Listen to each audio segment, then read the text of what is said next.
Hi everyone, thank you so much for watching. My name is Yadira. Today I am going to be sharing with you a story of how it is that I got my first Rolex. I'm also going to be showing you the actual watch and I'm going to do a comparison with another Rolex. If you are interested, I hope you'll stay tuned. But if you're new, welcome, and if you're returning, thank you so much for coming back.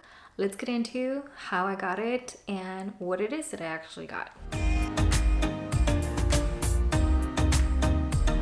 So here is my bag. It's not a green Rolex bag because to get a Rolex, you have to go to an authorized dealer. Not a lot of Rolexes have a physical store. And when I say that, I mean just recently they acquired some jewelers to where maybe if you do buy from those particular jewelers, you will get a green Rolex bag. But I did get mine from an authorized dealer. I live in the United States and I did not get my watch in the United States. I got my watch in Italy. So my husband and I took a vacation over and we went to a Rolex boutique in every city that we visited. So we went to Venice. We asked if they had a Rolex available for purchase. They said they only had store models that we can try them on, but there's nothing that we could purchase. We also went over to Milan. We checked into some Rolex stores there as well, or authorized dealers, and same story. After Milan, we did go into some boutiques in Florence, and in Florence we did run into some boutiques that had some used or pre-owned Rolex, but we weren't really interested in the particular models that they had in store for us to buy. And also whenever they're pre-owned, they're usually a little bit higher in price because of the demand. Rolex is not a store that you can go into, or any of the boutiques. You can't freely go in there and walk out with a watch. There's a lot of demand for Rolex and not so much quantity, and that is the reason why it's so scarce to be able to get a watch. We said no to the pre-owned options that were available in Florence. They did have a really nice Cartier watch that I was kind of thinking about, and it wasn't really expensive at all, but at the same time that watch at the store is not too expensive. Like, we're not talking about a $20,000 watch where it's like, okay, well, I might as well make the attempt to buy it myself and have that full experience as a first-time owner.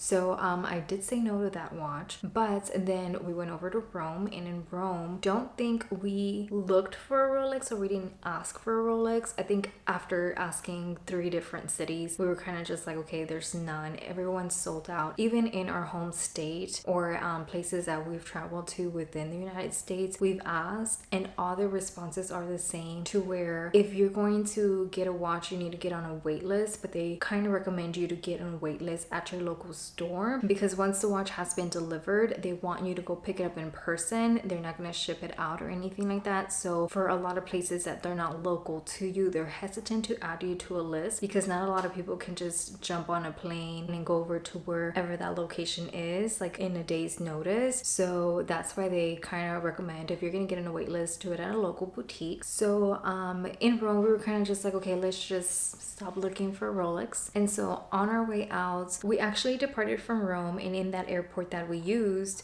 it was the Fiumicino Leonardo da Vinci airport. I'm gonna put the name here. I'm trying to remember the spelling in my head, but that is the airport that has a boutique that sells Rolex. And I didn't like blog or anything, so I don't have any footage of my actual walking up to the store and having that conversation. I do have some clips and also photos that I'll insert as soon as I kind of show what the item is. So there, of course, if you're gonna travel international, they expect you to be in the airport a little bit earlier than your typical domestic flights. So we were there very early. They open at 8 a.m. their time, of course, and we were there early, plenty enough to do our check-in or security, and then we went over to the VAT office. We even got our money back from some of the currency that we still had to switch it over to our currency. And then we made our way down to the store because we knew they opened at 8, and by the time we got there, they had already opened. It was just a little bit past 8. It's probably maybe like 8:04, 8:05, something along those lines, very close to the actual opening time. There was a couple walking out whenever we were walking in, and the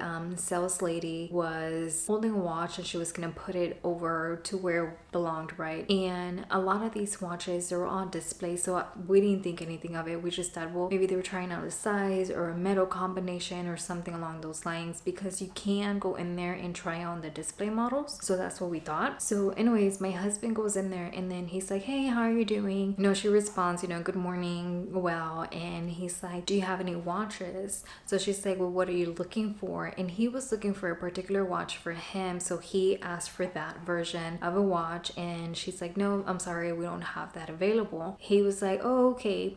And I didn't expect him to say the next words.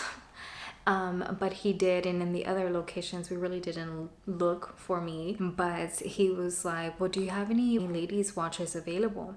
And then she's like, yeah, I have this one, like the one that she was carrying. So we're kind of like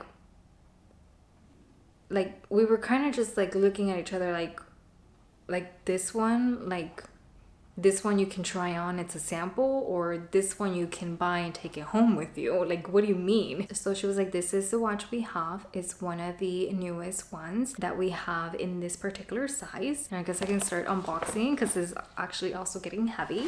So we were just kind of like, wow, we found a watch that you can buy. It's not just a watch that is on display for you to try on and kind of see what you think kind of situation. Like, it's one that we can purchase. I didn't really have it in mind to ask for a watch or anything, because a few shops down from the Rolex boutique there was an Hermes store. So I told my husband, I was like, well, we can check in to see if they have the watch you're looking for, and then maybe we can walk into Hermes and see, try our luck, right? Well, you know, Faith was a different story. And so she hands over the watch to me to look at it. So I was still kind of in shock at this point in time. I didn't know if it was a watch we could buy. I was still a little bit nervous. So the lady's like, would you like to try it on? And I was like, can I? She's like, yeah. So I was like, okay, yeah, sure. So I took off my Apple Watch, and then she kind of like slipped it in very carefully and kind of secured it in the back. Obviously it was a little big because of all the links that it has just as a default watch. So I'm there looking at it like, oh my god, this is so pretty. Like, it's really nice. I think it's good for every day. As I had it on, I guess now it's a good time to show you what it actually is. Here is the watch. This is an Oyster Perpetual with a pink dial, so an Oystersteel bracelet.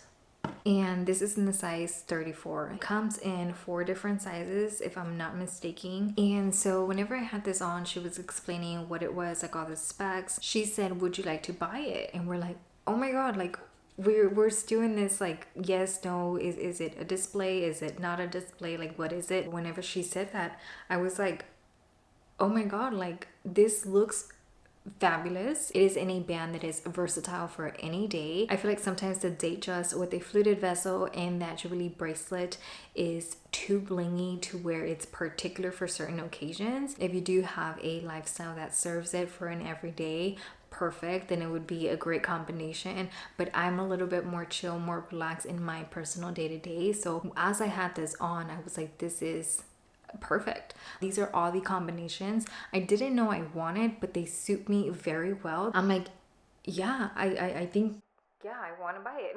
So my husband's like, well, what do you think? And I'm just like, maybe I'm not talking loud enough, or maybe I'm not, I don't even know. It all happened so fast, but I was like, yeah, I would like to buy it. Literally, she's like, well, have a seat. She pointed over to the desk that was right next to the counter. That's nice, babe. I know. Wow. I sat down, she brought out the scissors and she clipped it. You know, at the same time, like we were exchanging payments and everything happened so fast. We were literally in the store for about 2.5 minutes before that Rolex tag was already clipped off the watch and the stickers were being pulled. Like, it happened so fast. I have never made a purchase this large in that amount of time. Like, those minutes are expensive. if you break it down like that. But another reason why it was like an instantaneous yes was because a week after the actual purchase, I was going to be celebrating my 30th birthday. So I thought that was just a perfect gift. Not only was it a memory from our travel and experience over in Italy, but also too, it was going to be a milestone birthday gift to myself. And I thought all of that together was just a perfect combination into this beautiful gift. So I'm going to kind of show you a little bit more about the watch up close, and then we're going to do a comparison with the other Rolex that we have in our home. Before I move on to the other Rolex, I did want to mention, because my home boutique found this a little bit odd, but my bracelet still has a sticker, like, and I have the sticker on the side of the actual dial here, but like the one in the screen or the one that goes over the links, they were all removed at the airport in that boutique, and that boutique is actually a small boutique. As you can imagine, it was a shop inside of an airport, so they didn't have an actual lab or studio in the back to be able to adjust the watch to me. So I did bring it home with all the links, and I think for that reason some of these sticker wrappings stayed on the watch, like the main stickers like on the actual glass and around the entire watch, that did come off, but I do still have like an actual sticker on the sides and then also on the actual bracelet closure right here. And so whenever I went to my local boutique, which is where my husband got his watch from, we went to the same lady that he purchased it from. She found it odd that they still had left the stickers on there, but again, I think it's because they were a small shop, but typically they do take all the manufacturing stickers off just to avoid resale, I'm assuming. And so just something to note, if you do buy it in an airport, anticipate they probably are not going to be able to size it down to your actual fitting, and that some of the wrapping might still be on the actual watch. I do have a small wrist. They had to remove 3 links off the watch, and it still kind of dances on me. I've only worn this watch once, which is the day that I sized it. It was actually on my actual birthday, so an entire week after we got it, it came out of the box, and I used it for that night for dinner, and then it went back in the box for today. I don't think I would have done one more, because in the store they did remove an additional link, but it was too tight, like I couldn't really close the actual closure. They did kind of show me how you can tuck in a link to be able to have it more fitted. It's my first Rolex. I have to play around with it to kind of get used to hiding the link and closing it to be more fitted. That could also be the reason why it's a little bit more loose on me right now. Just something to note. But anyways, let me go on with the other Rolex. This one, I never done an unboxing on it on my channel because it's not my watch to unbox. This is my husband's watch. He purchased it in 2022, but I just did want to show you the box. He doesn't keep it in the box because he does use his watch, but just wanted to show you that in case you were wondering. So, you know, we have his box, and then we have my box right here. And one thing I did wanted to share about my box, and this is true of all Rolex boxes, in the back here there's a little like slip compartment that you can pop open, I guess hide stuff. This is where she actually put the documentation. So I do have like my booklet on the back. I do have the actual like the serial number information that is on there, and then we have a booklet, and then I have my actual like receipt in here too. So there's that. And of course, because this wasn't an airport, it is duty free, so I got to save the entire 22% on taxes. It was a little bit of a savings compared to the US price, and I can share that. I guess I can share it now before I even open the other one. So this watch retails for $5,800 here in the States. Over there it was 4,700 euros. Once you convert that over, it's a little bit under the actual retail, but of course what does help is actually my local tax as well. So it was only $500 in difference, and then also the savings in my state taxes, right, and my sales tax. So my husband keeps his watch in a sleeve compartment, and I actually did get one from Rolex, and I think this is cool because when he got his, they didn't give him this. This is brand new, so it's not like it was pre-owned, but all that is in here is just like a little a band holder and the little slip cover for travel or whenever you're not using it. If you want to keep your watch in here, you can. And so I have that option, so that is awesome. But he has something similar that he just got off Amazon. Let me bring out his watch. All right. So this is his watch. This is a 41 millimeter Datejust with fluted vessel and jubilee bracelet, and just bringing it out for sizing purposes. We don't share watches because he has a bigger wrist than I do, and plus this is his watch. I would want him to use it just for him. You know, he has worked so hard for it and deserves it. Even if we had the same wrist size, I don't think we would use it as a couple's watch just because. So this one is the 41 like I've mentioned, and I'm gonna show you just side by side so you can see the differences. So in general, whenever I was picking a size, even before I purchased my watch, like months behind, whenever we would go into the boutique and ask for a watch for him, that I would try on some sample models, what the ladies would tell me is that if your wrist has a gap like this right here, if you see this, like your watch doesn't really mold to your wrist, then that means that your watch is a little bit too big for your wrist. Of course, it's all personal preference at the end of the day, but that's one of the things that one of the ladies told me. So even like on the other side, if you see like the gap right here that it forms, but nonetheless, this Datejust is very beautiful. All of the facets within the actual bezel and then the actual bracelets shine so nicely that I do think that I would like to add a Datejust at some point in time. And so here's my watch for comparison on how it lays on my actual wrist. And again, it does have that sticker from the manufacturer. So on the other side too, there's no like gap there the way there is with the 41 size. But of course, that is, I do have a small wrist. And another thing that some of these sales associates would tell us is that, you know, some of the women, they used to get the smaller sizes, like the 28 was a very popular size a long time ago, and even the size 31 for women. But once they started making them larger, the sizes that were traditional to men were all of a sudden some of the sought after sizes for women. So the watches just keep getting bigger and bigger, and so yeah, that one is the 41, and then this is the 34. On my wrist, the 41 is so heavy, and it almost looks like I'm wearing like, you know, like my dad's watch or something like that. I mean, having this one on too, of course, but nonetheless, it's still a very nice watch. My husband had purchased like a hardware protector for his watch, and he has it all over his watch. Actually, he got it off eBay, I think, and I didn't even think that existed. But just like you have a you know, screen protector for your phone, or even like I have like hardware protector for some of my handbags, like the hardware that comes in my handbags. So basically it's the same concept, it's just you can wrap your watch with that. So literally like all the links on the side, they have a protective sticker, and then also like on the edge of the actual watch. I don't know if he has one on the glass, but yeah, his bracelet is also covered with this protective seal.